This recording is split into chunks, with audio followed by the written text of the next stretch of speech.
Então, pessoal, vamos para a parte 2 da nossa aula, que a gente vai falar do modelo atômico atual. Na aula passada a gente contou um pouquinho sobre a história, né, dos modelos atômicos, e hoje a gente vai terminar essa parte histórica para vocês poderem entender, né, melhor o modelo atômico atual, né? Porque é importante a gente fazer esse passo a passo, senão, se eu fosse explicar direto o modelo atômico atual, a gente teria, né, poderia ser um pouquinho complicado, né, que a gente vai falar de química quântica, né, de física quântica. E aí pode ser meio complicado direto, né? Mas eu acho que a gente pode ir fazendo esse primeiro apanhado mais histórico, eu acho que ajuda vocês a solidificar conhecimentos para vocês entenderem a parte quântica da coisa, né? Então essa é a parte 2, vamos começar. Então, pessoal, vamos continuar aqui a nossa parte histórica, né? A gente terminou a última aula falando que, certamente, com quase 100% de certeza, né? O átomo ele é nuclear, ele é formado por um núcleo com cargas positivas e elétrons em volta, né? E tem mais espaço vazio do que matéria no átomo. Mas a gente não consegue entender, né, ainda, a gente não explicou ainda, como é possível que o núcleo consiga concentrar tantas cargas positivas que não vão se repelir e como os elétrons que têm carga negativa não vão se chocar, né, com o núcleo que possui cargas positivas, né? Para a gente poder entender essas coisas, né, a gente precisa entender um pouquinho melhor sobre como é que funciona luz, né? Por exemplo, cada fogo de artifício você tem cores diferentes aí, né? E aí, de acordo com a substância que você tem, você vai ter cores diferentes dos fogos de artifício. A gente só conseguiu explicar essas cores recentemente, né? Há pelo menos 100 anos atrás, né? Há cerca de 100 anos a gente conseguiu explicar por que essas luzes, né, tão diferentes surgem de acordo com a substância que você tem, né? É... E outro fenômeno também que acontece, né, que a gente tem dificuldade de explicar, né, envolve a luz, mas não a luz branca, né? A luz branca, gente, quando ela passa por um prisma, ela se divide em 7 cores diferentes, né? Que são lá as cores do arco-íris. Ela forma um espectro, que é o espectro visível, que é a faixa, né, de comprimentos de onda que a gente consegue enxergar, né? Existem luz aqui no infravermelho, existe luz no ultravioleta, mas nossos olhos não conseguem captar. Alguns animais conseguem captar aí o ultravioleta e o infravermelho, mas a gente não, né? É... Então a luz branca, né, ela é formada por todos esses comprimentos de onda aqui, né? E quando ela passa por um prisma, a gente consegue ver essa divisão, né, da luz nas cores do arco-íris. Quando você não utiliza a luz branca, né, você utiliza, por exemplo, um tubo de raios catódicos com uma determinada substância dentro, por exemplo, aqui o hidrogênio, e você faz o mesmo processo, você não vê todas as cores do arco-íris. Você só vê alguns comprimentos de onda aparecendo no anteparo, né? E aí, de acordo com a substância, você vai ter espectros diferentes. Então, esse aqui vai ser o espectro do hidrogênio, ele vai ter 4 linhas. O do hélio vai ter mais linhas, o do neônio vai ter mais linhas, o do mercúrio. Então, cada substância química, cada elemento químico vai dar um espectro diferente, né? Essa área aqui é uma área conhecida como espectroscopia. É assim, por exemplo, que os cientistas sabem, né, quais são os elementos químicos que compõem estrelas e planetas, né? Eles observam a luz emitida por aqueles planetas, né, e colocam num espectrômetro, né, que aquela é uma lógica parecida com a do prisma, né? E aí eles conseguem detectar, né, quais são os espectros, né, das substâncias dos elementos químicos que formam estrelas e planetas distantes, né? É...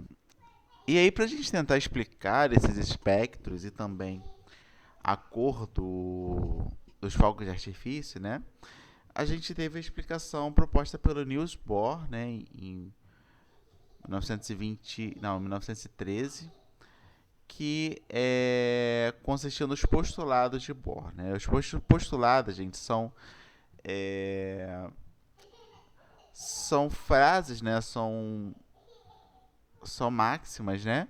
Que elas são a forma que a gente tem de explicar um fenômeno, né? Às vezes a gente não consegue encontrar evidências daquele fenômeno, então a gente faz o postulado. Ou seja, tem que ser assim para a gente poder explicar os fenômenos.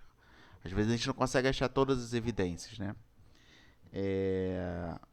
Então o Bohr ele fez alguns postulados, tá, que vão ajudar a gente a explicar tanto as cores, como os espectros, como o fato de os elétrons não caírem no núcleo, né?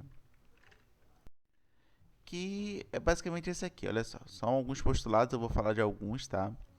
O primeiro deles é que o elétron nunca pode ter energia igual a zero. Ele sempre fica numa determinada órbita, que é a chamada órbita estacionária, né? Então o elétron está sempre aqui, numa determinada órbita, sempre, sempre, sempre. E a energia dele nunca vai para zero. Ela fica sempre ali girando, girando, girando, né?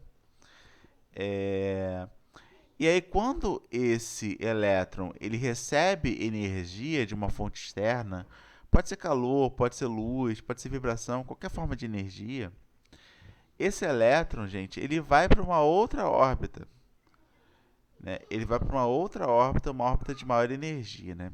Quanto mais longe a gente vai ficando do núcleo, maior a energia, né, dessa órbita, segundo o modelo de Bohr, né? E aí ele vai girando, né, nessa órbita com maior energia, mas em algum momento ele retorna à sua órbita original. Quando ele retorna à sua órbita original, ele emite luz, ele emite um fóton de energia, né? Esse fóton de energia ele pode ser no luz visível, né?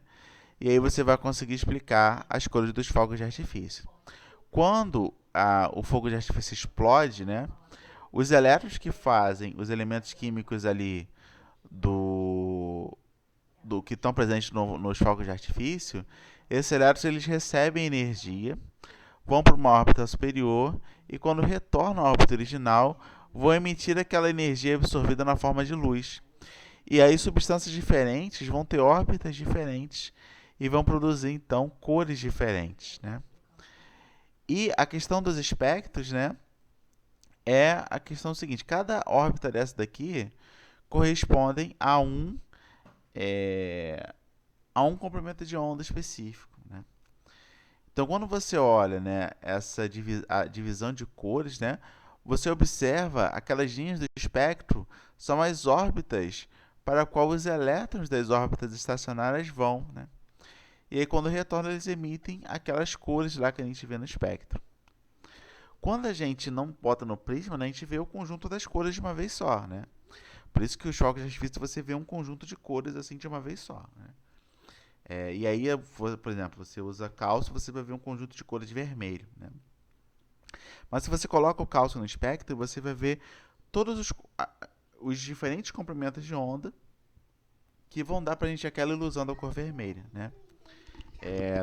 Daquela cor vermelha específica. Então, a gente consegue explicar tanto a questão do elétron não cair no núcleo, né? Porque a energia dele nunca pode ser igual a zero, quanto os fogos de artifício, quanto a questão dos espectros. Então, a gente conseguiu explicar, né, a parte externa do átomo, né? Mais ou menos, né? É, e, e, e esses são os postulados de Bohr, né? Como eu disse a vocês, os postulados eles não necessariamente têm evidências, né? E a gente vai perceber que o Bohr, esses postulados eles têm alguns problemas, tá? Que envolvem, né, a observação de partículas subatômicas. E aí a gente vai começar a entrar no domínio da quântica, né? A quântica diz o seguinte, gente. A quântica é isso aqui. Diz que elétrons, né, partículas subatômicas, elas não podem ter qualquer energia. Elas só podem ter energia 1 e energia 2. Não pode ter energia 1,5, 1,7, né? Não existe nada aqui no meio, né? Entre 1 e o 2, não pode ter energia. Eles não podem ter essas energias entre a energia 1 e a energia 2. Ele só pode ter energia 1 e a energia 2, né? E essa palavra quanto, né, ela tem essa ideia de serem degraus, né? Degraus. As partículas subatômicas, elas não ficam flutuando numa escada de energia, né? Elas sempre saltam de um degrau para o outro, né? E voltam para o outro degrau, né? Não é uma rampa, é uma escada, né?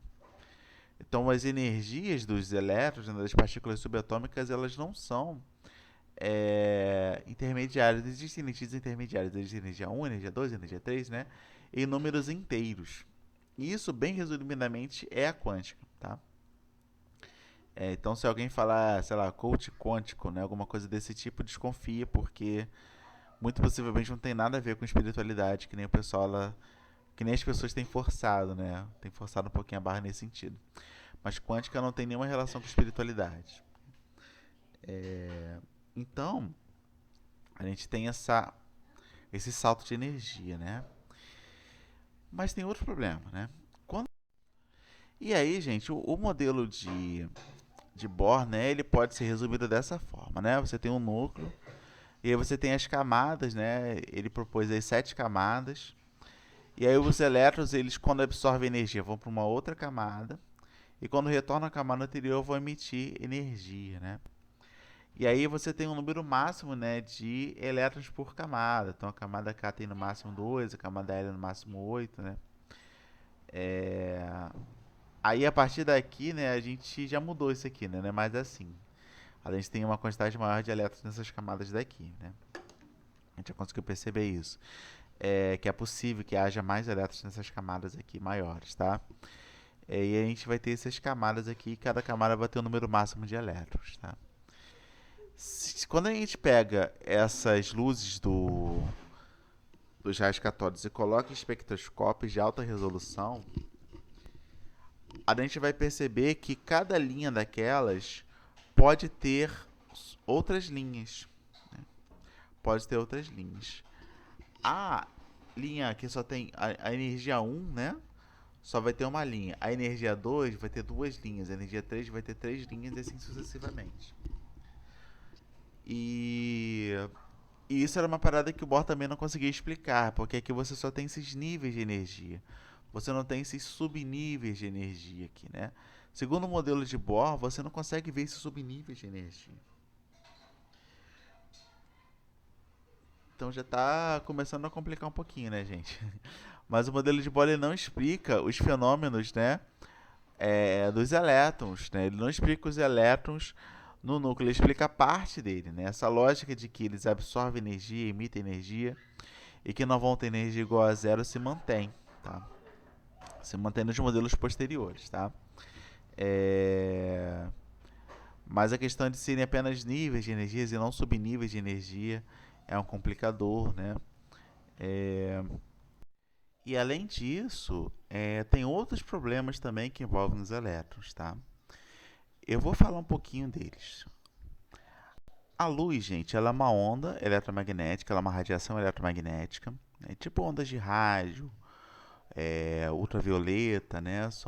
É um tipo de onda eletromagnética. Que quando você coloca uma fonte de luz numa fenda dupla, você provoca esses padrões de interferência.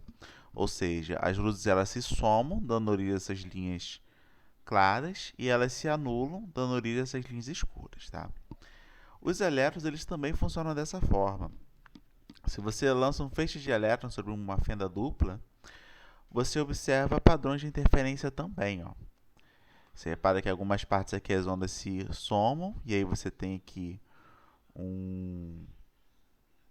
os elétrons batendo na placa dessa forma aqui, ou elas se anulam, e aí você vai ter essas partes aqui escuras, tá? Quando você faz isso com elétrons individuais, você obtém o mesmo resultado, tá? Os elétrons eles vão vindo, e aí eles vão, né, um de cada vez, eles vão aos poucos formando esses padrões de onda. Então os elétrons eles são ondas, eles têm comportamento ondulatório, tá? Então, na verdade, todas as partículas subatômicas elas têm comportamento ondulatório. A gente estudando, a gente percebeu esse fato, né? Então, isso que é o princípio da dualidade. O elétron ele funciona tanto como onda quanto como partícula, tá? E é engraçado que quem conseguiu comprovar esse comportamento ondulatório do elétron foi o filho do Thomson, o George Thomson, que o pai dele conseguiu descobrir que o elétron é uma partícula e ele descobriu que o elétron é uma onda. Então, o princípio da atualidade, ele é isso. O elétron ele pode funcionar tanto como onda quanto como partícula. O elétron tanto é onda, gente, que a gente tem um aparelho chamado microscópio eletrônico que utiliza o comportamento ondulatório dos elétrons para observar coisas muito pequenas. Por exemplo, conjuntos de átomos aqui, ó, tá vendo? Essas cores aqui elas são feitas artificialmente, tá? A gente observa micro-organismos muito pequenos, né, como vírus, por exemplo, né, através desse comportamento ondulatório dos elétrons. E aí, se os elétrons eles são onda, né, e se eles têm aquele fato de que eles se comportam como ondas, por exemplo, esse elétron aqui ele pode ir para a esquerda ou para a direita. Então, o elétron ele deixa de ser visto apenas como uma partícula com um movimento bem determinado, né, para entrar no domínio da estatística, da probabilidade, né? Então, o elétron ele tem tanta probabilidade de ir para a esquerda quanto para a direita. E aí você consegue calcular essa probabilidade, né? Então, não faz sentido você pensar nos elétrons como sendo uma partícula que se movimenta de forma constante. E isso é um outro problema do modelo de Bohr. O modelo de Bohr ele assume que os elétrons eles giram em órbitas, né? Ou seja, os elétrons eles têm um movimento pré-determinado. Quando na verdade a gente não observa isso, né? Quando a gente faz outros experimentos, o elétron ele é onda e ele não é só onda, como ele entra no campo da estatística. O movimento dele é de acordo com a estatística, né?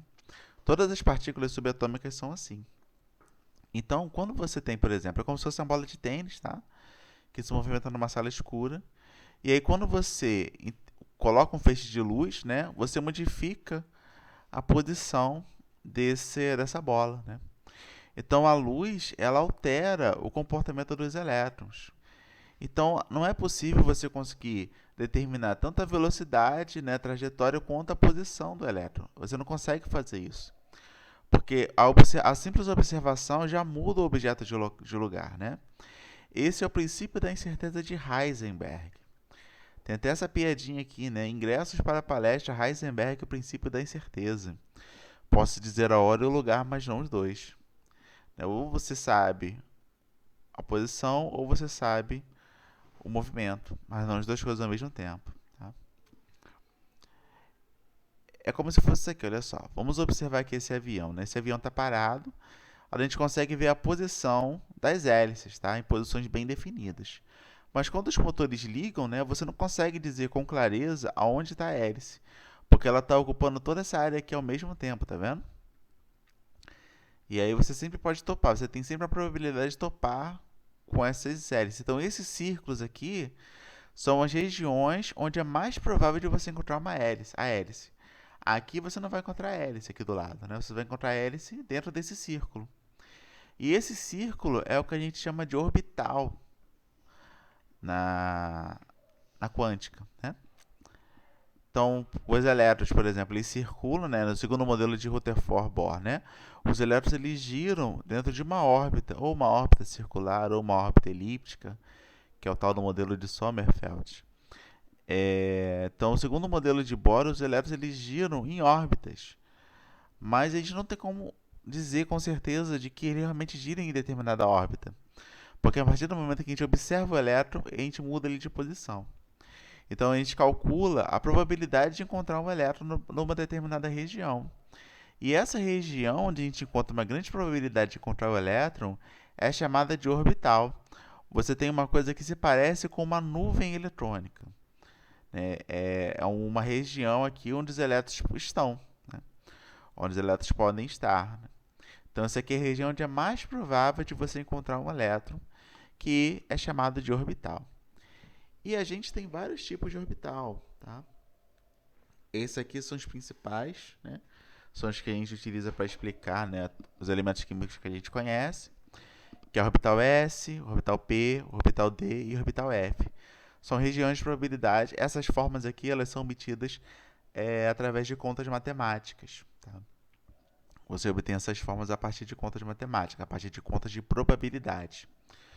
A energia, você vê a energia dos elétrons e outros fatores, e aí você determina essas regiões. Tá? E aí, a gente pode começar a estudar um pouquinho mais os orbitais. Tá?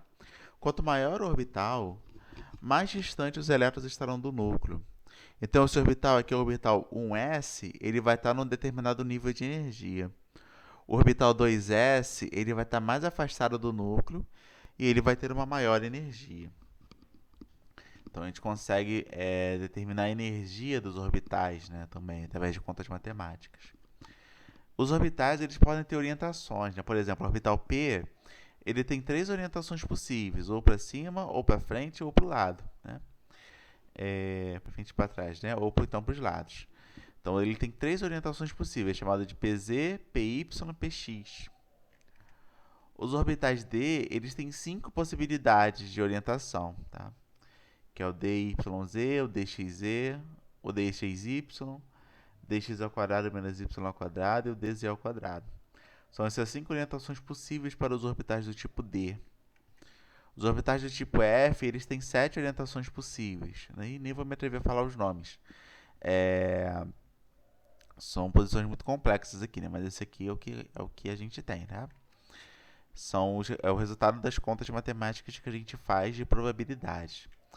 Esse modelo aqui dos orbitais, gente, da probabilidade, ela é atribuída ao Schrödinger, Erwin Schrödinger, do gato de Schrödinger. Depois vocês podem dar uma pesquisada nesse nome. Tá? E aí a gente pode representar de forma simplificada, tá? Esses orbitais nessas caixas aqui. Essas caixas elas vão significar aquelas orientações. Então, o orbital S, que é uma esfera, ele só tem uma orientação possível. O orbital P, que são aqueles halteres, eles vão ter 3 orientações. Os orbitais deles vão ter 5. Os orbitais F eles vão ter 7 orientações. Isso aqui tudo, gente, é conta matemática, tá? É a probabilidade, é a estatística. São contas muito complicadas que eu não vou mostrar para vocês, tá? Se vocês forem fazer graduação, vocês podem encontrar, né, essas contas. Inclusive, vocês vão ter subsídios para entender essas contas, tá? Mas no momento a gente não tem. Mas isso aqui é tudo conta de probabilidade, é conta de estatística, tá? E aí cada orbital ele pode caber no máximo 2 elétrons, tá? Então, o orbital S ele pode ter no máximo 2 elétrons, tá? Orbital P, cada orbital P pode ter no máximo 2. Então, o total de orbitais P pode ter no máximo 6 elétrons.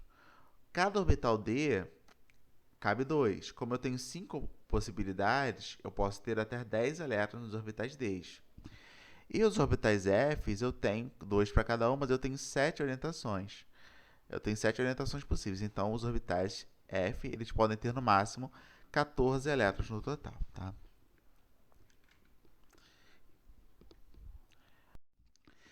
Existe uma propriedade das partículas subatômicas que é chamada de spin. E ela indica qual vai ser o comportamento daquela partícula quando ela se encontra sob a ação de um campo magnético. E aí as partículas elas vão ter diferentes spins, tá? Então os elétrons, eles como são partículas subatômicas, eles também têm spin.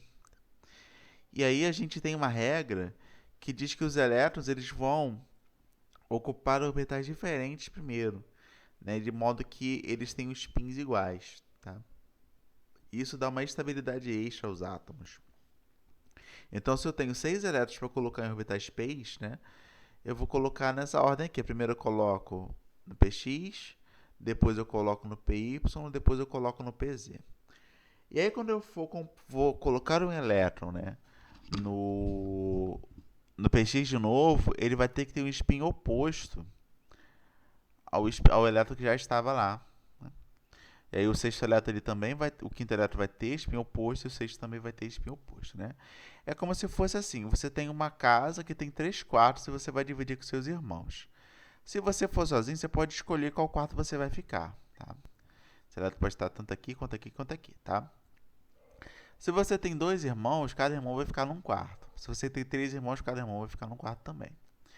Se você tem 4 irmãos, né, um deles vai ter que dividir a cama com você.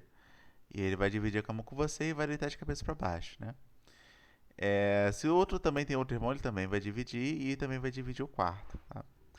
Então os orbitais eles como se fossem quartos, tá? E aí os elétrons são os irmãos que vão ter que dividir esses quartos, tá bom? E aí os elétrons eles vão ter uma identificação, né? Que é essa daqui. Cada elétron vai ter uma identificação. Vai ter um número, tá? Vai ter um coeficiente aqui, que é, por exemplo, o caso aqui é o 3, né? Ele vai indicar a distância do elétron em relação ao núcleo. Então esse elétron aqui está no nível 3. Os níveis de Bohr mesmo, tá, gente? Está na camada KLM. Ele está na camada M, tá? Ele vai estar na terceira camada, na terceira distância com relação ao núcleo, tá? O P indica qual tipo de orbital que está o elétron, né? Então aqui você vai ter a indicação do local, né, do orbital onde vai estar aquele elétron. E aqui em cima você vai indicar a quantidade de elétrons que está presente num determinado orbital. Então a gente vai ter o 3p1, né? Quer dizer que eu tenho um elétron no orbital T da terceira camada, no orbital P da terceira camada. E aí a gente vai ter esses orbitais aqui que a gente utiliza para a gente trabalhar, tá? A gente vai do 1s até o 7s, tá? E eles vão ter energias diferentes. Aqui vai medir a energia, tá? E aqui vai medir a distância. Repara que alguns elétrons, alguns orbitais, têm maior energia,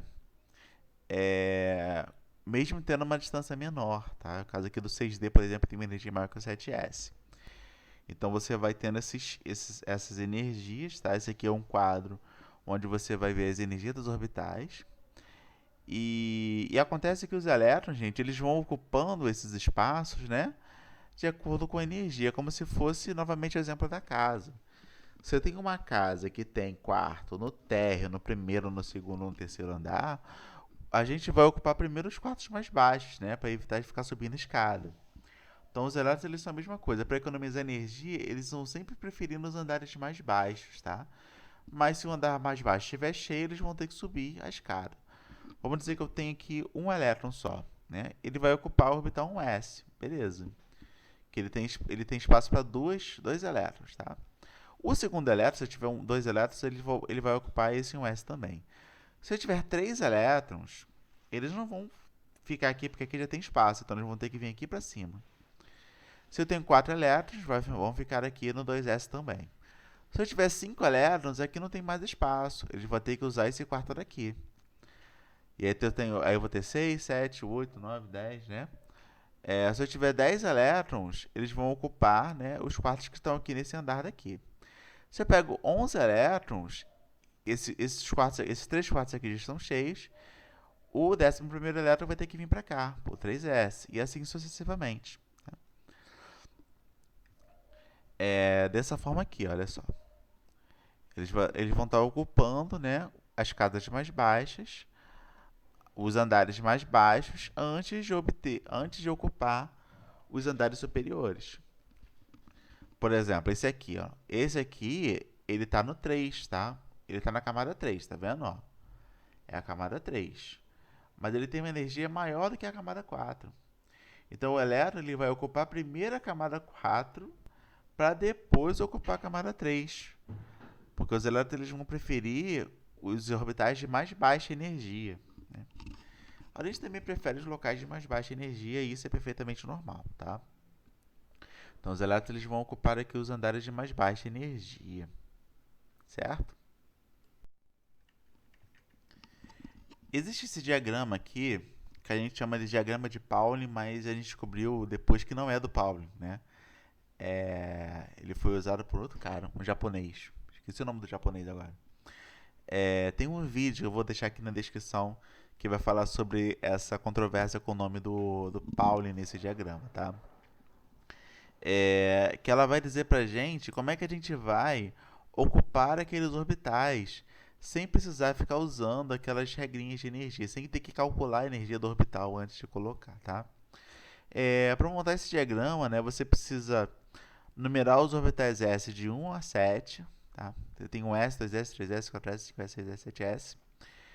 Depois você vai colocar os orbitais P a partir do número 2. Depois, os orbitais D a partir do número 3 e os orbitais F a partir do número 4. Tá? Então, você vai ocupar esses orbitais dessa forma aqui. E aí, gente, você vai completando os elétrons, né? Seguindo essa ordem aqui das setas. Olha só, primeiro eu completo um S, aí depois eu completo 2S, depois eu completo 2P, depois o 3S, depois eu vou para o 3P, para o 4S, depois eu vou para o 3D, para o 4P. Eu vou preenchendo esses orbitais aqui de acordo com esse diagrama. Esse é o famoso método da construção. A gente vai usar ele muito aqui nas nossas aulas. Vocês vão usar muito esse método da construção na química inorgânica que vocês, enfim, que vocês não têm, que vocês podem ter, né? Então, vocês vão usar esses diagramas na química inorgânica, tá? E aí, por exemplo, eu vou distribuir 26 elétrons do átomo de ferro, né? Z igual a 26. E aí a gente vai aplicar o diagrama de Pauling, né? Então, eu tenho 26 elétrons para ocupar. No orbital S, cabe no máximo 2. No orbital P, cabe no máximo 6. No orbital D, cabe no máximo 10. E no orbital F, nos orbitais F, cabe no máximo 14, certo? Então, primeiro eu vou colocar esses dois elétrons aqui no orbital S. Um S2. Depois de botar esse S2, eu vou colocar mais elétrons aqui. Eu venho aqui para o 2S2. Agora eu tenho 4 elétrons no total. Depois eu vou aqui para o 2P6. Eu vou ter, então, 10 elétrons aqui já preenchidos. Depois do 2P6, eu vou para o 3S2, 12 elétrons. Subiu aqui, mais 8, né? Mais 6 aqui, 18 elétrons. Mais 2 elétrons, eu vou ter 20 elétrons. Então, até o orbital 4s2, eu já preenchi 20 elétrons. Faltam 6 elétrons. Como o orbital B cabe no máximo 10 elétrons, esses 6 elétrons eles vão ficar aqui no orbital 3D e a gente vai ter a famosa distribuição eletrônica. Então, qual vai ser a distribuição eletrônica do ferro? 1s2, 2s2, 2p6, 3s2, 3p6, né? 4s2, 3d6, igual está escrito aqui embaixo, ó, tá vendo? A gente vai ter aqui a distribuição eletrônica do ferro. Se eu pego outros átomos, eu vou ter outras distribuições eletrônicas, tá? Que vão ser de acordo com a quantidade de elétrons que tem naquele determinado átomo. Tá bom? Para a gente poder saber a quantidade de elétrons que tem, né, naquele átomo, eu preciso olhar na tabela periódica e procurar o número atômico, que eu já vou definir para vocês o que é, tá bom? Para a gente saber quantos elétrons são necessários para fazer a distribuição, a gente precisa consultar uma tabela periódica. A gente vai procurar informação, número atômico, tá? Cada tabela periódica vai ter, o número atômico vai estar num lugar diferente, tá? Nessa daqui, né, ela está nessa posição daqui. E aí vai mostrar pra gente o que? O número atômico, o símbolo químico, o nome e o peso atômico ou massa atômica, tá? O número de massa. Número de massa do isótopo mais estável. Então, você vai procurar a informação do número atômico. Por quê? Essa informação aqui define, diz pra gente qual o número de prótons que tem aquele elemento. E aí, o número de elétrons vai ter o mesmo valor do número de prótons. É assim que você vai identificar o número de elétrons do seu elemento. Então aí você vai ter, gente, cada elemento vai ter uma distribuição eletrônica diferente, tá? Isso aqui é o método da construção. A gente vai preenchendo os orbitais, né? De acordo com os níveis e subníveis de energia, né? Então, no caso aqui, 1s, ele vai estar no nível de energia. 2s, tá? 1s2, eu vou ter no mesmo nível de energia, né? E assim a gente vai fazendo. Uma coisa que eu esqueci de comentar com vocês antes são os subníveis de energia que a gente viu lá naqueles espectroscópicos de alta resolução, né? No caso, por exemplo, o nível de energia 2, ele vai ter 2 subníveis de energia. Esse subnível aqui e esse subnível aqui. Então, esse método dos orbitais ele também vai ajudar a gente a entender aquelas linhas extras, né, do espectrômetro. Né? Qual é o nome daquele gráfico lá que tem aquelas linhas de cores, né? Então ele vai ajudar a gente a entender também, né, porque que alguns elementos têm esses, né, subníveis de energia. Então o modelo dos orbitais ele é bem completo assim, né? A gente considera que a gente já fechou, né, o entendimento da eletrosfera. E aí quando a gente vai fazer distribuição eletrônica de íons, né, as coisas ficam um pouquinho mais diferentes, tá? Por exemplo, a ideia é que a gente faça a distribuição eletrônica normalmente. No caso aqui do ferro, a gente vai ter essa distribuição eletrônica aqui. Mas para a gente poder entender como é que a gente vai fazer a distribuição eletrônica dos cátions do ferro, né, a gente precisa definir o que é elétron de valência. Elétron de valência é o elétron da camada mais externa. Repara que aqui tem o número 4 aqui, que indica que esse elétron aqui é da camada mais externa. Então, esse aqui é o elétron de valência. E esses elétrons que estão aqui são os elétrons mais energéticos. Tá? Se a gente for fazer a distribuição dos íons, por exemplo, do ferro mais 2, né? O ferro mais 2 é um átomo de ferro que perdeu 2 elétrons. Esses 2 elétrons eles vão sair da camada mais externa, ou seja, dos elétrons de valência. Vão sair daqui. E a gente vai ter essa distribuição eletrônica daqui. Ó. Ferro mais 2, né? Você removeu o 4s2, fica 3p6, 3d6. Né? No caso do ferro mais 3, a gente vai tirar 3 elétrons. Vão sair 2 da camada de valência. E quando isso acontece, essa camada aqui, esse aqui, se tornam os elétrons de valência. Então, o próximo elétron que a gente vai remover vai sair daqui. A gente vai remover um e a gente vai ter essa distribuição eletrônica aqui com D5 aqui no final. Tá? No caso do flúor, por exemplo, né? O flúor ele ganha um elétron. Então, se eu adiciono um elétron, ele vai ficar flúor menos e onde era P5 vira P6. Então, resumindo, né, esse modelo atômico dos orbitais. Os elétrons eles não circulam em órbitas, né? Eles se comportam como ondas. E, além disso, a gente não consegue determinar qual vai ser o movimento dos elétrons dentro do átomo. A gente consegue calcular as regiões de probabilidade e aí a gente vai ter uma nuvem eletrônica. Esse que é o modelo dos orbitais. Quanto mais escuro for essa nuvem, maior a chance de encontrar elétrons naquela região. Tá? E aí a gente tem, né, o nosso modelo padrão das partículas elementares, que vão ajudar a gente a entender como é que funciona o núcleo do átomo. A gente sabe que o núcleo do átomo contém prótons e nêutrons, né? Só que esses prótons e nêutrons eles são divididos em mais subpartículas, em partículas subatômicas, né? Subatômicas, vamos dizer assim, que são os quarks, no caso dos prótons e nêutrons, né? A gente vai ter duas divisões principais, que são os férmions, que são os quarks e os leptons, e os bósons, que vão ser os bósons de Gauss, né? O gluon, o fóton, o bóson Z, o bóson W, o bóson de Higgs, tá? Bóson de Higgs, cada uma dessas partículas, né? Ela vai dar uma determinada propriedade para aquela partícula, né? Aquele objeto de estudos que a gente está dando, né?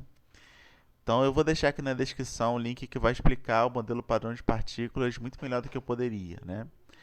Só que eu quis trazer o modelo padrão para explicar para vocês o seguinte, que o que faz, né, os prótons ficarem concentrados no núcleo são essas subpartículas aqui, que são os gluons, né? Que eles vão criar uma força de adesão entre as partículas subatômicas que formam o núcleo. A gente então consegue entender por que o núcleo não se desfaz, por que essas partículas positivas elas não se repelem, né? E aí a gente consegue justificar lá o modelo nuclear, né? E sobre os elétrons, eles não caem no núcleo por conta do modelo de orbitais, né? Que o elétron ele nunca pode ter energia igual a zero. A energia dele é sempre 1, 2, 3, nunca é igual a zero. Então a gente consegue entender por que o átomo ele existe, né? Utilizando isso aí. Essas partículas todas aqui já foram detectadas atualmente, tá? Inclusive tem até um bafafá por causa do bóson de Higgs, né? Recentemente. Então elas já foram detectadas, né? Cada uma vai ser responsável aí por uma interação ou pela matéria em si. Né? E aí o que acontece? O modelo atômico atual, né? Ele tem um núcleo e a eletrosfera. E a gente precisa fazer algumas definições antes de a gente acabar essa aula, tá? Primeiro é o número atômico, conhecido como Z. Esse Z aqui tem a ver com a palavra alemã, né, para número atômico. Ela indica a quantidade de prótons de determinado elemento. E é o número atômico que vai definir o que é um elemento químico. Por exemplo, se o carbono ele possui 6 prótons, né? O elemento químico carbono possui 6 prótons, então o número atômico dele é 6. O elemento químico ferro possui 26 prótons, então o número atômico dele vai ser 26. O número de massa vai ser a soma dos prótons e dos nêutrons, né? E por que isso, gente? Porque a massa, o número de massa, né? Ou melhor, a massa do átomo, ela está toda concentrada no núcleo. Porque os elétrons, né, como a gente viu aí na aula passada, eles são 1.800 vezes mais leves do que os prótons e os nêutrons. Então a massa dos elétrons ela pode ser completamente desprezada quando a gente fala da massa do átomo. Então a massa do átomo ela vai ser a soma dos prótons e dos nêutrons. Por exemplo, o carbono ele tem 6 prótons e 6 nêutrons. Então a massa dele, o número de massa vai ser 6 mais 6 igual a 12. O ferro possui 26 prótons e 30 nêutrons. Então a massa vai ser 26 mais 30 igual a 56. Podem existir átomos, né, do mesmo elemento com massas diferentes, se eles tiverem mais ou menos nêutrons. No caso aqui do carbono, ele tem 3 isótopos, o carbono 12, o carbono 13 e o carbono 14. Todos eles são átomos de carbono, porque todos eles possuem 6 prótons. Mas, ele vai ter 6, 7 e 8 nêutrons, respectivamente. E aí você vai obter massas diferentes, né? E essas massas diferentes é que vão definir os isótopos, tá? Então, os isótopos são átomos do mesmo elemento, porém com massas diferentes. E a massa atômica, gente, é a média ponderada dos números de massa dos isótopos de um elemento. Como é que você vai saber, por exemplo, qual é a massa daquela substância, né? Se você vai ter isótopos diferentes. Para resolver esse problema, a gente definiu o número de massa, né? Que vai ser a média ponderada, né? A média de pesos. E aí os pesos vão ser as suas abundâncias. Com isso, a gente consegue reduzir o erro, né, na hora de realizar as reações químicas, né, de obter as quantidades de produtos que a gente precisa. Então, a massa atômica, né, ela vai ser um dos componentes, né, e outro componente dessa média ponderada vai ser o percentual em massa. A abundância que a gente tem daquele elemento no nosso planeta. Tá? Então, no caso aqui do magnésio, eu tenho 3 isótopos do magnésio, 24, 25 e 26, né?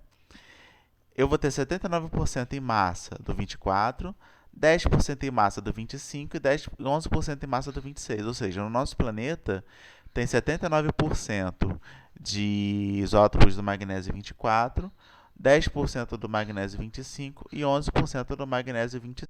Aí, quando a gente for calcular, né, a massa atômica, a gente vai pegar o 24, multiplicar pelo 79, mais 25 vezes 10, mais 26 vezes 11, que são... Você vai multiplicar a massa pelo percentual. Massa pelo percentual, massa pelo percentual, né? E aí você vai dividir tudo isso aqui por 100, né? Porque média ponderada você divide pela soma dos pesos, né? E aí, fazendo as contas, você vai encontrar aqui 24,32U, e é esse valor aqui que você vai encontrar na sua tabela periódica, tá? De número de massa atômica, né? Então, pessoal, é isso, tá? Essa aqui é a nossa aula de hoje, tá bom? Ela é um pouquinho mais longa que a anterior, né? Mas é importante que vocês tenham essas definições, né? Justamente porque para vocês poderem dar continuidade no curso, tá? Então é isso, pessoal. Qualquer dúvida, vocês podem entrar em contato comigo a qualquer momento, tá bom? E estudem, pessoal. Não deixa para em cima da hora não, tá bom? Semana que vem eu vou dar uma provinha para a turma de vocês, tá? Um abraço e até mais.